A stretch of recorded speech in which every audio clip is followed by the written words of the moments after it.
नमस्कार, मैं हूं आशीष चित्रांशी और आप देख रहे हैं the news launcher. Champai Soren पूर्व मुख्यमंत्री झारखंड दिल्ली पहुंच चुके हैं। 6 विधायक साथ में हैं। आप सभी जगह ये खबर देख रहे हैं।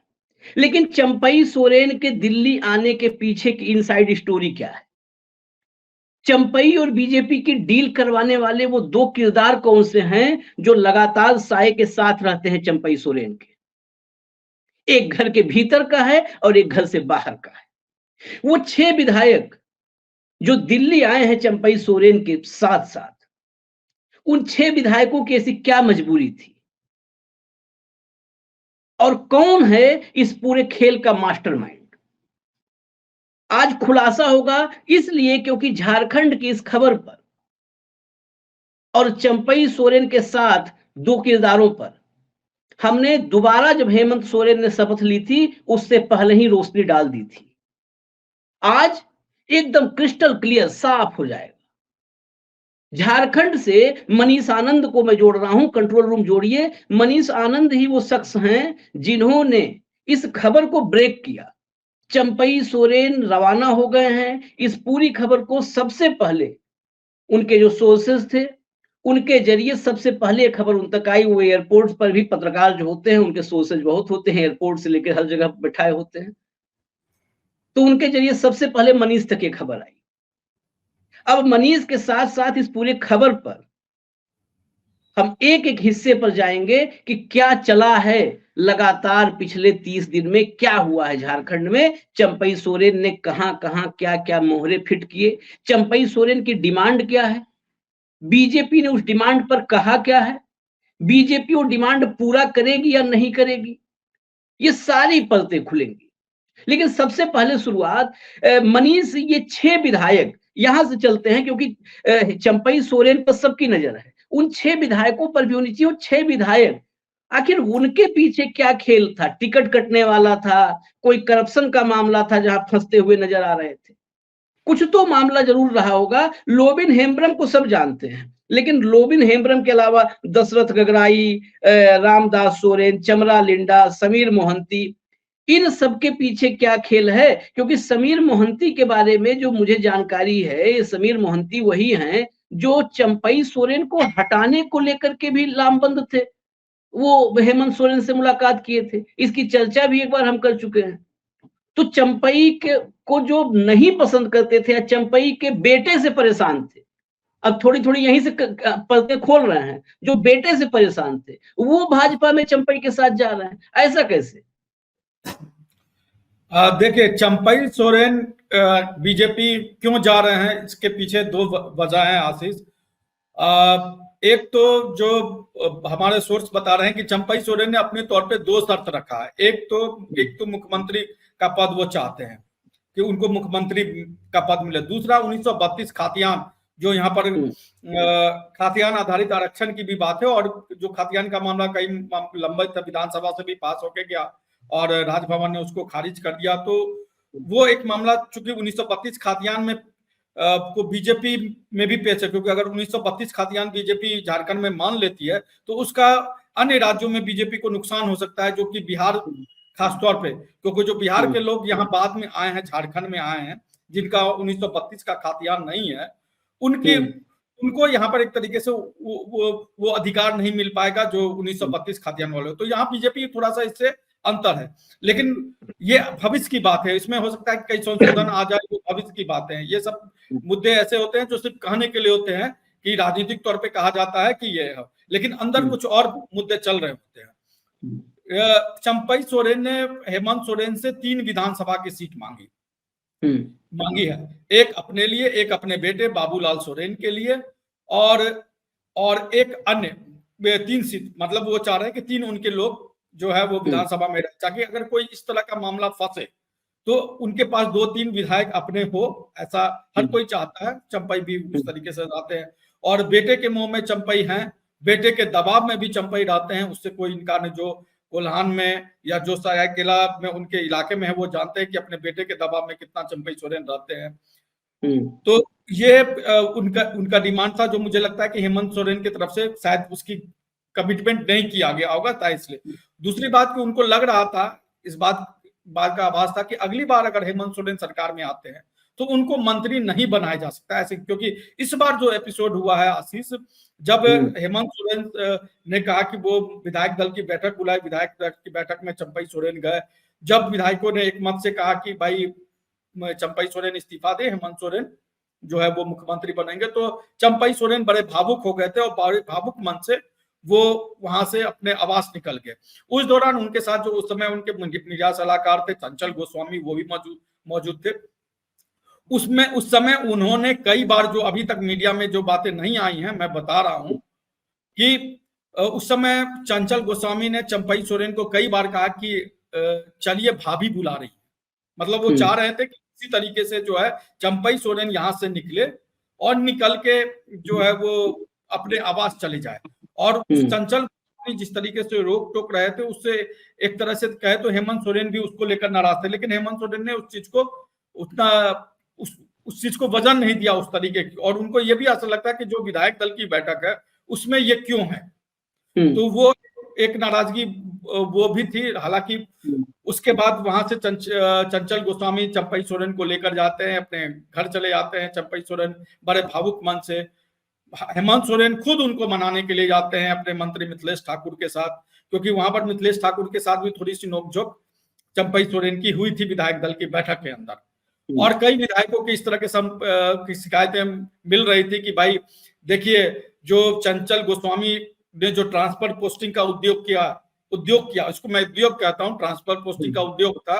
उस समय कई इस तरह की शिकायत मिली कि एक दिन में किसी का 2-2 बार तबादला कर दिया गया, और किसी का 15 दिन में 3-3 बार तबादला हो गया। तो जहां पर गिरिडीह के खोरा महुआ के एक जो है वहां के डीएसपी थे, वो खास तौर पे मुस्लिम जाति के ही डीएसपी थे। उन्होंने अपने सोशल मीडिया पे इस बात को कह दिया था कि बताइए 3 दिन मतलब 15 दिन के अंदर 3 बार मेरा तबादला हो गया, इससे अच्छा है कि मैं नौकरी छोड़ दूं और जो है वो घर चला जाओ, इतने हमको मतलब मानसिक अशांति। आप सोचिए ना, 15 दिन के अंदर किसी को का 3 बार तबादला हो। तो वो मामला जब चंपई सोरेन के संज्ञान में है, क्योंकि उसका तबादला हुआ तो ये चंपई सोरेन ने साइन जरूर किया था, चंपई सोरेन ने सहमति जरूर दी थी कि हाँ किया जाए, लेकिन क्योंकि फाइल इस तरीके से आता था और चंचल गोस्वामी के मार्फत ही कोई फाइल जाता, तो कई ऐसी चीजें होती थी जो एक तरीके से छुपा के कर ली जाती थी, जो गोस्वामी जिस चीज को चंपई सोरेन के सामने प्रेजेंट नहीं करते। तो यहाँ पर बड़ा असहज स्थिति सरकार के लिए हो गई, छीछा लेदर हो गई।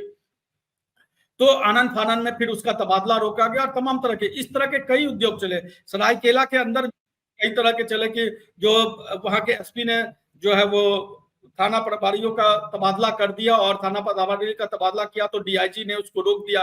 डीआईजी ने जब रोका, पता किया गया तो पता चला कि चंचल गोस्वामी ने उसको रुकवाया है कि भाई अगर तबादला होगा मेरी मर्जी से होगा, ऐसे कैसे आप कर दिए। तो चंचल गोस्वामी को लेकर कई जगह, चूंकि उस इलाके में बालू का भी बहुत सारा खेल होता है, बालू के को लेकर भी बहुत सारे खेल होते हैं, तो उसमें भी चंचल गोस्वामी और बाबूलाल सोरेन जो चंपई सोरेन के बेटे हैं, उन्होंने अपने एक तरीके से हिस्सेदारी या दावेदारी की। और चूंकि वो मुख्यमंत्री के मीडिया सलाहकार और मुख्यमंत्री के बेटे थे, तो कई जगह उनके लिए एक स्पेशल स्पेस छोड़ दिया जाता था। तो ये बड़ी असहज स्थिति हो गई। तो और हमें लगता है जो विधायकों की नाराजगी थी, उसके बाद हेमंत सोरेन ने कहा, और उस समय भी ये ऐसा लग रहा था, जब लगा कि अब देखिए ये तो चंपई सोरेन को पता ही था कि अगर बहुत दिन वो मुख्यमंत्री रहते तो इस कार्यकाल तक होते, हो सकता था कि फिर सरकार में आते तो हेमंत सोरेन ही मुख्यमंत्री रहते। तो ये इस बात को लेकर भी मन में कहीं ना कहीं चल रहा था कि जो है वो मुझे मुख्यमंत्री पद से हटा दिया, अभी ना हटाया जाए लेकिन 6 महीने बाद हटा दिया जाएगा।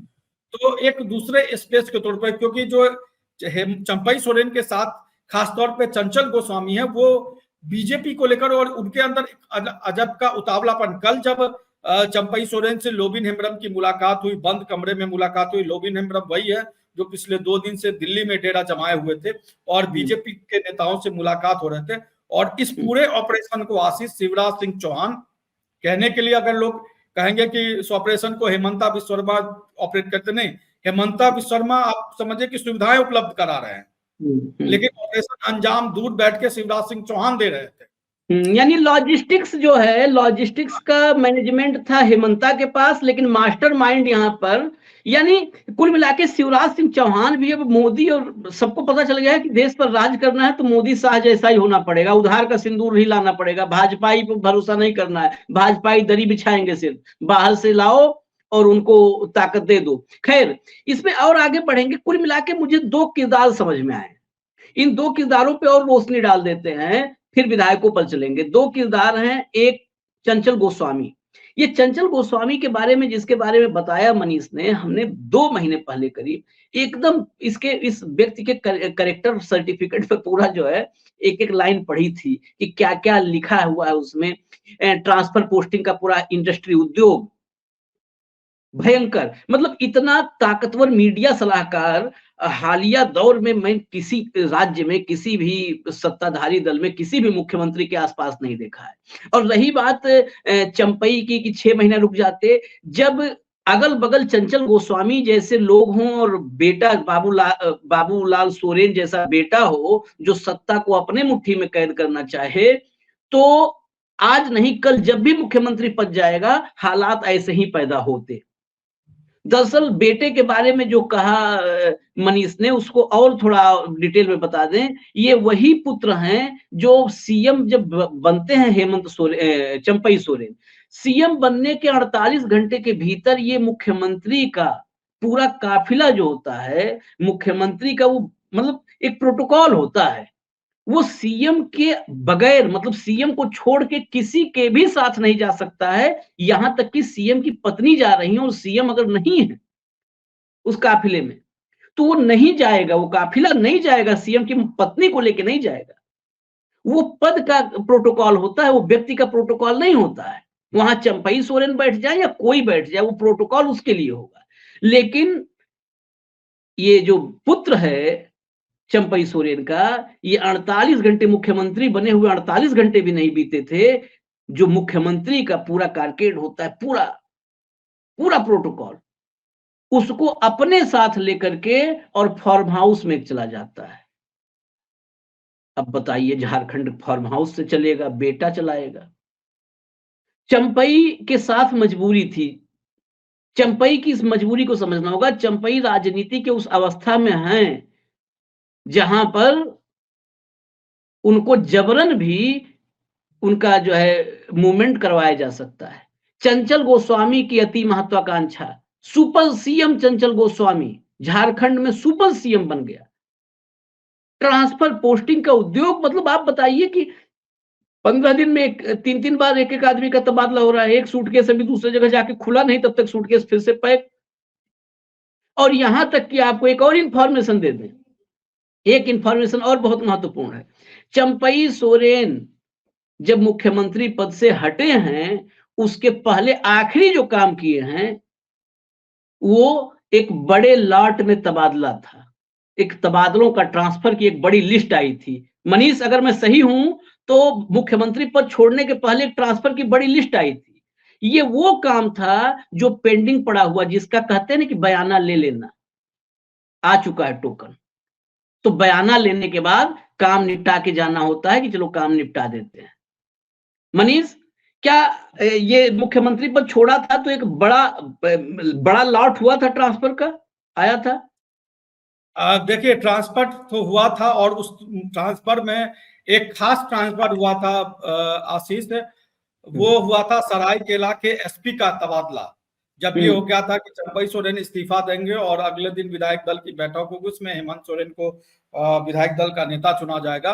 उससे ठीक पहले ही जो है वो चंपई सरायकेला के एसपी का तबादला कर दिया गया था, जिस एसपी से चंचल गोस्वामी का एक तरीके से समझ ले कि टसल चल रहा था, या चंचल गोस्वामी जो है वो जिनका टकराव चल रहा था। लग रहा है कुछ ब्रेकिंग आपके पास आ रही है फिर। नहीं ब्रेकिंग आ रही है कि ये ऐसी जानकारी मिली है कि चंपई सोरेन ने कहा है कि निजी काम से दिल्ली आया हुआ हूं और मैं अभी जहां हूं वहीं हूं, मेरी बेटी यहीं रहती है, यहाँ आते रहता हूं।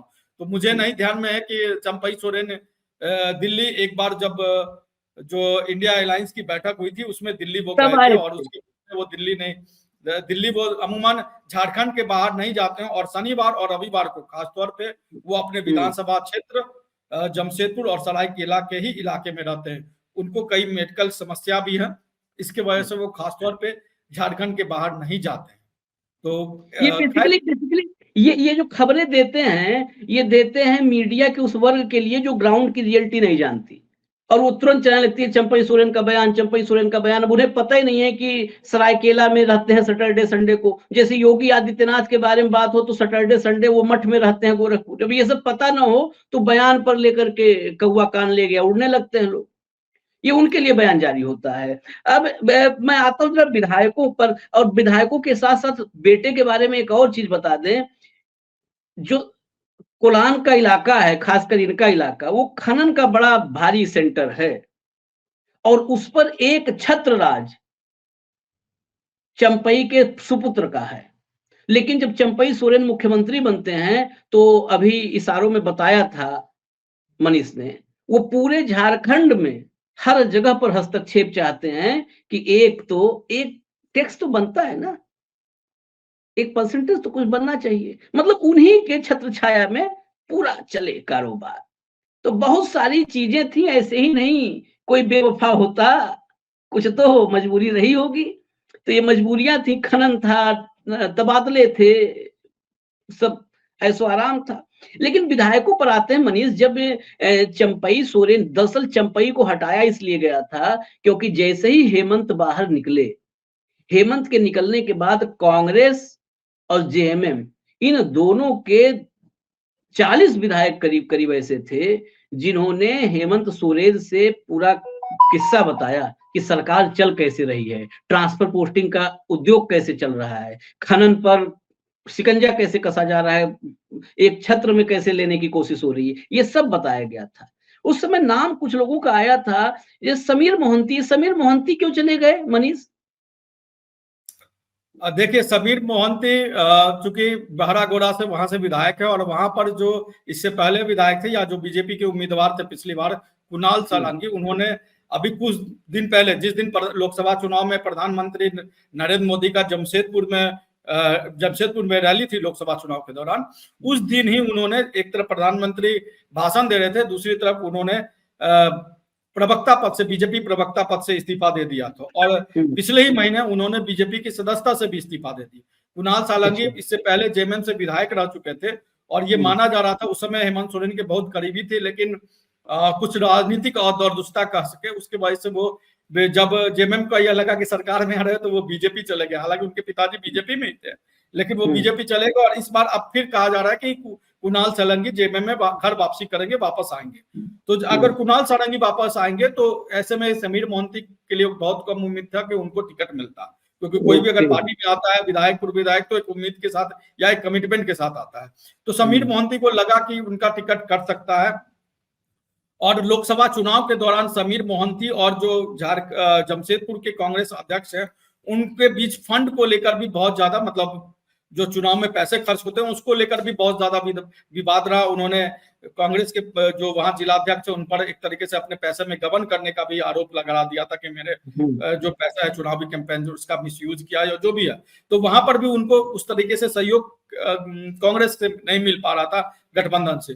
तो समीर मोहंती के पास अब बीजेपी में जाने, क्योंकि बीजेपी के पास भी वहां उम्मीदवार नहीं है, क्योंकि कुणाल सारंगी अगर छोड़ दिया तो बीजेपी के पास भी उम्मीदवार नहीं है, तो बीजेपी को भी वहां उम्मीदवार चाहिए। और और जो समीर मोहंती है उनका थोड़ा सा दबंग इमेज है, तो बीजेपी को ये सब चीज, खाली किसी के इमेज से बीजेपी को आज की तारीख में कोई फर्क नहीं पड़ता। हमने आज देखा है कि कैसे सुनील पांडे बीजेपी बाहुबली जो है वो बिहार में बीजेपी की सदस्यता ले लेते हैं। ऐसे लोगों की तो जरूरत है राष्ट्र निर्माण में। मजबूत आदमी नहीं होगा तो राष्ट्र निर्माण कैसे होगा? मजबूत आदमी चाहिए, समीर मोहंती जैसे। हाँ, तो इस तरह के ही कुछ थे। और चूंकि कोल्हान में कई विधायकों को लेकर थोड़ी सी, आप सरकार में रहे तो थोड़ी सी नाराजगी की भी स्थिति हो जाती है विधायकों, और ये भी डर था कि हो सकता है कि मेरा टिकट कट जाए, क्योंकि पिछली बार कोल्हान में बीजेपी का पूरी तौर पे सफाया हो गया था।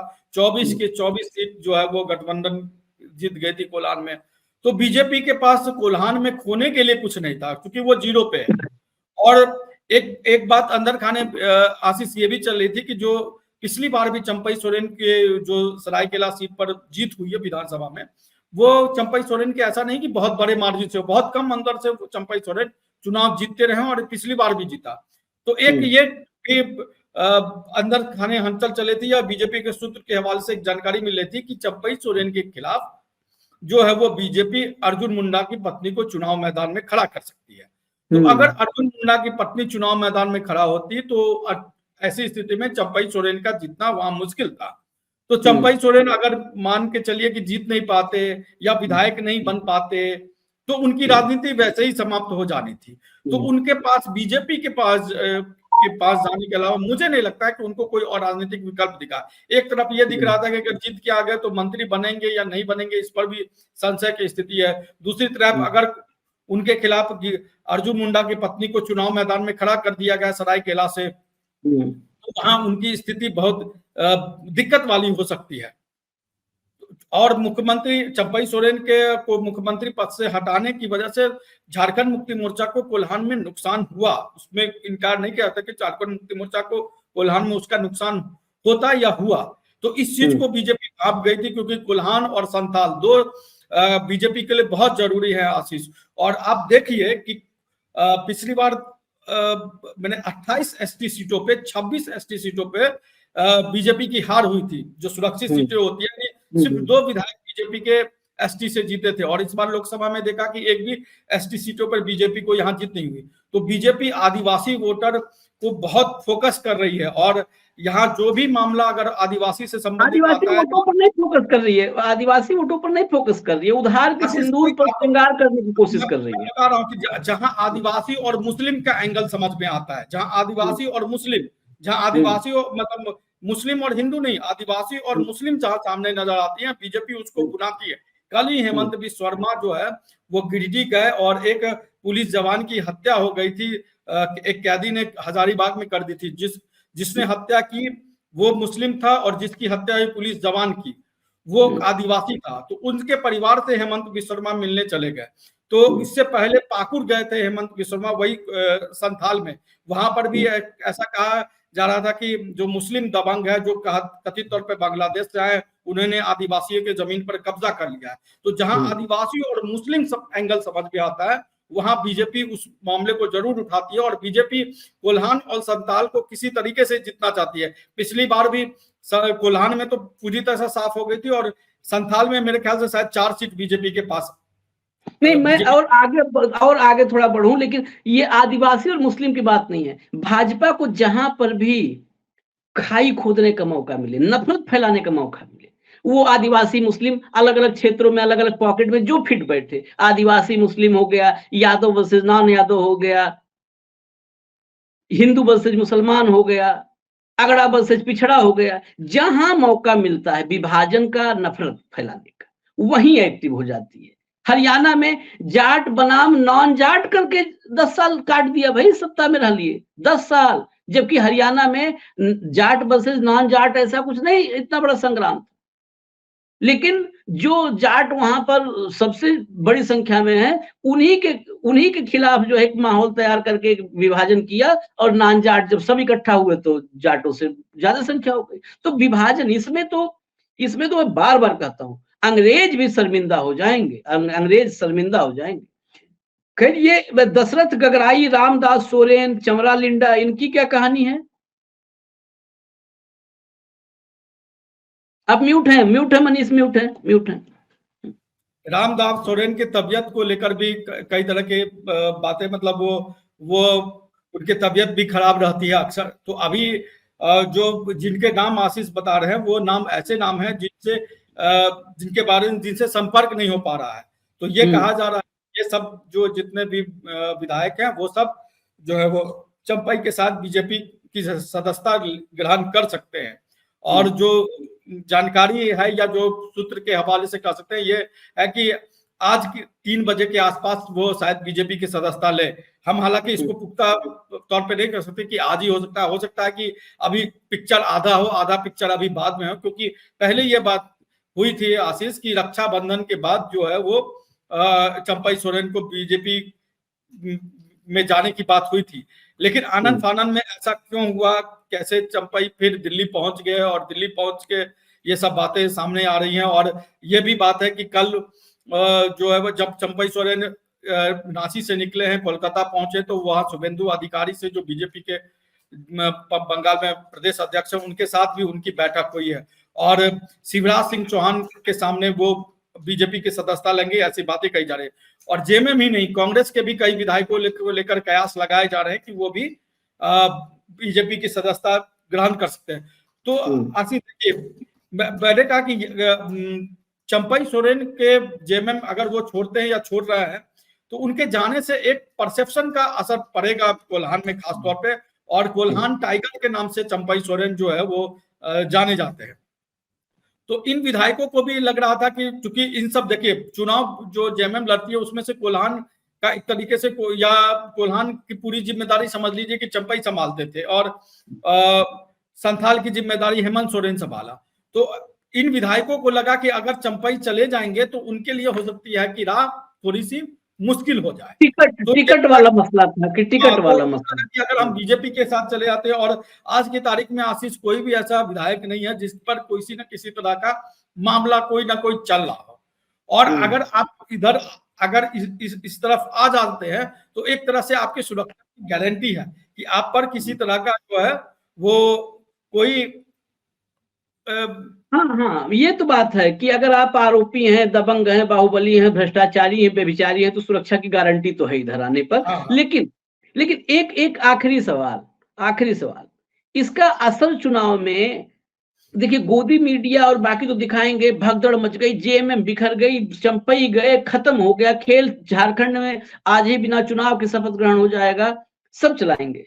लेकिन इसका दूसरे एंगल से अगर मैं समझना चाहूं तो इसका नुकसान फायदा से ज्यादा हो सकता है। ये पूरा खेल पलट सकता है, क्योंकि अब झारखंड में एक बात तो, क्या झारखंड के लोग इतने मूर्ख तो हैं नहीं कि बीजेपी या किसी भी राजनीतिक दल को लगे कि आदिवासी लोग हैं, भोले भाले लोग हैं, इनको दिमाग नहीं है। अब तो ये स्टेब्लिश हो गया ना, अब तो झारखंड के लोगों के दिमाग में एकदम बैठ गई होगी ये बात कि नहीं, ये किसी भी तरह से हेमंत सोरेन को निपटाना चाहते थे। बीजेपी का एक ही मिशन था, चाहे जेल में डालो, चाहे पार्टी तोड़ो। अब तो जो सिंपैथी थी और जो नाराजगी थी हेमंत से वो भी खत्म हो जाएगी, सिंपैथी थी वो भी बढ़ जाएगी कि नहीं भैया, केवल एक आदिवासी जो है लड़के को हमारे, इसी को तबाह करने के लिए पूरी एनर्जी लगाई है भाजपा ने। तो नुकसान के चांसेस कितने ज्यादा हैं? देखिए, अभी चूंकि चुनाव में समय है और कई ऐसे मुद्दे हैं जहां जो लग रहा था कि जिससे हेमंत सोरेन को परेशानी हो सकती है, या जिस मुद्दे को हेमंत सोरेन खास तौर पर सुलझाने के प्रयास में थे। कल ही जो यहाँ बहाली प्रक्रिया है, वो बहाली प्रक्रिया चूंकि जीएसएससी सीजीएल के एग्जाम यहाँ पर पिछले 8 सालों से नहीं हुए, जब भी हुए तो पेपर लीक की वजह से उनको कैंसिल कर दिया गया। तो कल ही अच्छी खासी संख्या में छात्र सड़क पे उतरे थे और हेमंत सोरेन इस पूरे मामले को सुलझाना चाहते हैं। अभी इसी महीने 20, 21 और 22 तारीख को उसकी परीक्षा होनी है फिर से। लेकिन जो बहाली की प्रक्रिया है, जो रोजगार का मुद्दा, जो सरकारी नौकरी का मामला है, उस पर कहीं ना कहीं हेमंत सोरेन सरकार बैकफुट पर थी। वो उन सब मामलों को सुलझाना चाह रही थी और हेमंत सोरेन जब इस बार कार्यकाल में आए तो वो लगातार 2 दिन बैठ के इन सब मामलों पर उन्होंने बैठक की है। तो एक जो आज जो मैया सम्मान योजना शुरू कर रहे हैं हेमंत, जिसमें महिलाओं के खाते में 1000 रुपए हर महीने जाने हैं 21 साल से 50 साल के बीच की महिलाओं के खाते में, तो वो हेमंत सोरेन अपने तौर पे उसको एक बड़े प्रोजेक्ट के तौर पे लॉन्च करे। दूसरा जो बहाली प्रक्रिया है, 15 अगस्त को हेमंत सोरेन ने कहा कि अक्टूबर तक ज्यादातर बहाली प्रक्रिया को पूरी कर ली जाएगी। तो हेमंत सोरेन को लग रहा था कि अगर ये 2 काम कर लेते हैं, एक तो महिलाओं वाला और दूसरा युवाओं वाला, तो ये 2 काम अगर कर लेंगे तो उनके चुनावी राह आसान हो सकती है। क्योंकि कई ऐसे मुद्दे हैं जो हेमंत सोरेन को फेवर कर रहे हैं, खासतौर पर उनके जेल जाने के बाद। लेकिन उसमें अगर कुछ कमी बेसी रह जाती या एक लगता है कि ये मामला एक तरीके से उतना फुलफिल नहीं कर पाएंगे, क्योंकि हेमंत सोरेन जो कमिटमेंट करके आए थे वो कमिटमेंट खासतौर पर रोजगार युवाओं को लेकर नहीं पूरा कर पाएंगे, तो जो राजनीतिक एपिसोड हेमंत सोरेन के साथ हुआ है आशीष, उससे लगता है कि उसकी भरपाई हो जाएगी। और मुझे लगता है कि ये सब मुद्दे एक तरीके से पीछे चले जाएंगे। जो रोजगार और बहाली का मुद्दा है वो पीछे चला जाएगा और हेमंत सोरेन की सरकार को लेकर या हेमंत सोरेन को लेकर जो राजनीतिक साजिश जो हुई वो मुद्दा एक तरीके से हावी हो जाएगा। अब हेमंत सोरेन को कहने के लिए दो चीजें होंगे आशीष की, देखिए मुझे कैसे भ्रष्टाचार के झूठे मामले में फंसाया गया और हमारी सरकार को अस्थिर करने की कोशिश की गई। देखिए 6 महीने जेल में रखा और हाईकोर्ट सुप्रीम कोर्ट के उस कमेंट्स का भी वो जिक्र करेंगे। दूसरी तरफ वो कहेंगे कि देखिए मेरे सरकार को कितने अस्थिर करने की कोशिश की गई, 2 साल तो कोरोना में चला गया, बाकी के 3 साल में हमेशा सरकार के उथल पुथल, कभी विधायक समाप्त को लेकर, कभी विधायकों को रायपुर भेजकर, कभी बेंगलोर भेजकर, कभी तरह तरह के बयानबाजी करके, कभी पार्टी में तोड़ के, और अब जब सरकार का बहुत कम दिन रह गया, 2-3 महीने का कार्यकाल रह गया है, इस सरकार को विधानसभा चुनाव में जाना है नवंबर में, उससे पहले अगस्त में ही फिर इस तरह की हलचल शुरू हो गई। और 2 साल पहले, आज से 2 साल पहले भी इसी तरह की राजनीतिक हलचल यहाँ शुरू हुई। मतलब पिछले 2 साल से यही राजनीतिक हलचल हो रहा है कि हेमंत सोरेन इस्तीफा देंगे, हेमंत सोरेन के विधायक टूट जाएंगे। और आपको याद होगा कि 2021 में यही इसी जुलाई के महीने में हेमंत सोरेन अपने विधायकों को लेकर रायपुर चले गए थे। तो क्या आप देख लीजिए कि किस तरीके से राजनीतिक अनिश्चितता की स्थिति बनी है, और ये झारखंड की जनता इस चीज को देख रही। तो जो हेमंत सोरेन की वजह से, या हेमंत सोरेन के कार्यकाल में जो काम जो जिस वजह से कमी रह गई या जो नाराजगी रही, इन सब वजहों से हेमंत सोरेन को लेकर नाराजगी खत्म हो जाएगी। और हमने इस लोकसभा चुनाव में भी देखा कि किस तरीके से ज्यादातर आदिवासी वोटर जो है एक तरीके से पूरे लामबंद होकर जो है वो बीजेपी के खिलाफ उन्होंने वोट किया। तो इस ये मनीष ये वाजिब वजह भी है, गैर भाजपाई मुख्यमंत्री को 5 साल तो अपने विधायक को ही बचाने में लग जाता है, वो और करे तो क्या करे। कभी विधायक लेके यहाँ भग रहा है, कहीं वहां ढक रहा है, कहीं वहां छिपा रहा है, और खरीदार घूमते रहते हैं। ये 5 साल तो इसी में, 5 साल विधायक बचाए, खुद ईडी से बचे, खुद सीबीआई से बचे, खुद इनकम टैक्स से बचे, और खुद विधायकों को बचाए। मुख्यमंत्री करेगा क्या गैर भाजपाई मुख्यमंत्री? ये तो जनता को भी सोचने का वक्त है। और झारखंड में अब वक्त आ गया है बड़ा, ये वक्त संवेदनशील होने वाला है। खूब नफरत बोया जाएगा, खूब विभाजन किया जाएगा, आदिवासी गैर आदिवासी को बांटा जाएगा, आदिवासी मुस्लिम को बांटा जाएगा, महतो और बाकी ओबीसी को बांटा जाएगा, ओबीसी और अगड़े को बांटा जाएगा। बंटवारे पर अब बड़ा मिशन चलेगा। लेकिन एक आखिर में जो आपने कहा, वो योजना का क्या नाम है, बहन महतारी, झारखंड मुख्यमंत्री मैया सम्मान योजना, झारखंड मुख्यमंत्री मैया सम्मान योजना। आखिर में जो आपने बताया, इससे एक बात साफ हो गई जो अभी चर्चा में नहीं आई थी। आज ही की तारीख क्यों चुनी गई? चंपई सोरेन के उड़ान के लिए, चंपई सोरेन के भाजपा में आने की खबर को उड़ाने के लिए, और भाजपा चंपई सोरेन को भाजपा में लाने के लिए। दरअसल ये स्कीम बड़ी गेम चेंजर है। पूरे झारखंड में बीजेपी को एक दिन कहा था मनीष ने कि 15-20 मुश्किल हो सकती है, अभी के हालात जो हैं। आज से 1 महीने पहले इन्होंने कहा था, जो हालात वहां के दिख रहे हैं। और अगर ये जो है मैया सम्मान योजना, अगर ये योजना आ जाती तो इस योजना का इम्पैक्ट बड़ा तगड़ा था और टाइमिंग बहुत जबरदस्त थी। ये वाकई 15 पार भी मुश्किल हो जाता।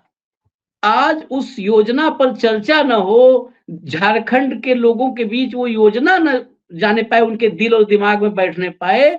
दिन भर जेएमएम बिखर गई, टूट गई, खत्म हो गई, नाश हो गया, सर्वनाश हो गया, सत्यानाश हो गया। ये नैरेटिव उसको दबाने के लिए मैया सम्मान योजना को दरअसल इसीलिए आज की तारीख चुनी गई। और किसी का भी सम्मान हो, उसको दबाने के लिए तारीख, मौका, जगह, ये सब चुनने में तो बड़े एक्सपर्ट लोग हैं, मास्टरमाइंड हैं, चाणक्य अपने आप को बताते हैं लोग, तो ऐसे थोड़ो ना। खैर, इजाजत दीजिए, चंपई सोरेन का स्वागत करने वाले उधर है, लेकिन हालांकि बहुत बार होता है, कमलनाथ का एपिसोड याद है, दरवाजे खड़े का एक मामला खेल ही पलट गया था। और चंपई सोरेन को कमलनाथ वाला एपिसोड भी एक बार पढ़ लेना चाहिए, दिल्ली में है, वक्त भी उनके पास है काफी। तो और बेटी से मिलने आए हैं, हो सकता है दिल्ली में रहती है तो बेटी भी कुछ चीजें बता देगी कि ऐसे ऐसे हुआ था कमलनाथ के साथ, तो वो भी पढ़ रहे हैं। वो भी पढ़ लेंगे उद्धव ठाकरे वाला एपिसोड। अमित शाह ने उद्धव ठाकरे से कहा था कि जी बांटेंगे आधा आधा। उद्धव ने कहा ठीक है जी, कोई बात नहीं है, पहले वही रह ले, मतलब सब कुछ ओके। और चुनाव से पहले जब बात हुई। जब नतीजे आए, भाजपा 100 पार हुई, तो कही कौन भाई साहब आप? कौन आप? कैसा मुख्यमंत्री का पद आपको? 2.5 साल कैसा? कमिटमेंट कैसा? तो जो भी ये तो मतलब आप महाकाव्य लिख सकते हैं, फरेब, झूठ, इस सब पर तो महाकाव्य लिख सकते हैं। तो चंपई सोरेन भोले-भाले हैं नेता झारखंड के। कहा भी जाता है कि जो हमारे मूल निवासी हैं वो भोले-भाले हैं। लेकिन वो ज़रूरी नहीं है कि चंपई सोरेन के युग वाले भोले-भाले आज भी हों, आज की तारीख में गोस्वामी है, पुत्र है। तो ये 3-4 किरदार, एक तो आज की तारीख बड़ी इम्पोर्टेंट है क्योंकि मैया सम्मान योजना को दबाना है। दूसरा, अर्जुन मुंडा की पत्नी, एक चक्रव्यूह रचा जाता है। अर्जुन मुंडा की पत्नी आएँगी सरायकेला से, फँस जाएँगे चंपई सोरेन को भी राजनीति में रहना, इतनी इच्छा महत्वाकांक्षा तो है ही है। तो दूसरा रास्ता इधर से दबाव बना। तीसरा, चंचल गोस्वामी, उनको आप बीजेपी का एजेंट कह लें या उनकी महत्वाकांक्षाएँ इतनी बड़ी, सुपर सीएम रह लिए, सीएम नहीं सुपर सीएम रह लिए 5 महीना। तो चंचल गोस्वामी और उधर बेटा जिसको कारकेड चाहिए सीएम वाला, वो। तो ये 4 एंगल हैं, 3 किरदार हैं और चंपई दिल्ली में है। इजाज़त दीजिए, न्यूज़ लॉन्चर देखते रहिए, थोड़ी देर में फिर आएँगे अपडेट के साथ। धन्यवाद मनीष, नमस्कार। नमस्कार।